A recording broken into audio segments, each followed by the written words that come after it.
Britain's Prime Minister calls the suicide bombing at an Ariana Grande concert in Manchester, England, a callous terrorist attack. And police believe they know who did it. You can hear the bomb go off and see the panic unfold in video taken from inside the Manchester arena. Oh my God. What's going on? What just happened? What's going on? Oh my God!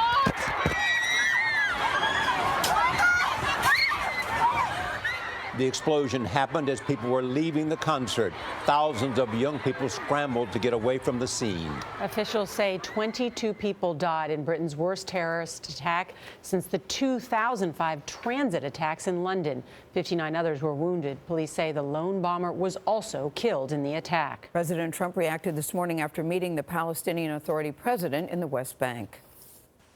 So many young, beautiful, innocent people living and enjoying their lives murdered by evil losers in life. I won't call them monsters because they would like that term. They would think that's a great name. I will call them from now on losers because that's what they are. They're losers. And we'll have more of them. But they're losers. Just remember that. Mark Phillips is in Manchester with the very latest on this investigation and reaction to the attack. Mark, good morning. Good morning, and a shocking and tragic one here, and a very quick-moving investigation. Police here say they not only know the name of the attacker, they've now made another arrest, a 23-year-old man in the greater Manchester area. This attack was notable not just for the number of victims that it claimed, but also for their age. This was a concert for young people, kids, many of whom will now not grow old. The concert was a sellout and was just ending. The last song sung. The young, happy crowd was beginning to file out of the arena. Oh my God. A dash cam in the parking lot caught the blast. Oh my God. The crowd began to panic. The bomber was not in the arena. He had come to the concert on the local rail system and had approached one of the main exits as the audience was making its way out, some meeting parents. Well, the lights came up after the concert and everyone was getting up to leave, and all of a sudden there was a big bang and all of the seats started shook and everyone just started running. People were screaming and crying.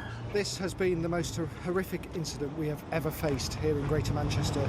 Manchester Police Chief Ian Hopkins says there are many young people among the victims. We believe the attacker was carrying an improvised explosive device which he detonated, causing this atrocity. The bomb was designed to kill and maim. Many of the survivors suffered shrapnel wounds. There had been security at the concert, but the bomber did not apparently attempt to get in. His victims came to him. It's been a good evening until then. This morning, concert goers were wandering the streets of Manchester, many still unable to make sense of what had happened. You wouldn't think something that would happen to you. Yeah. And then when it happens to you, it's just so unreal. You don't. How do you feel this morning? It really hits you.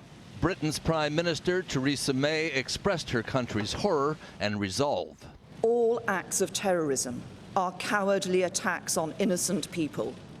But this attack stands out for its appalling, sickening cowardice, deliberately targeting innocent, defenseless children and young people who should have been enjoying one of the most memorable nights of their lives. Police now say that the attacker here, who they say acted alone, had identification on him, and they've since, of course, confirmed his ID. The second arrest here seems to be part of a massive counterterrorism operation that's underway, trying to determine if, although the bomber acted alone here, he had a backup network that helped him plan this carnage or that knew of it. Norah?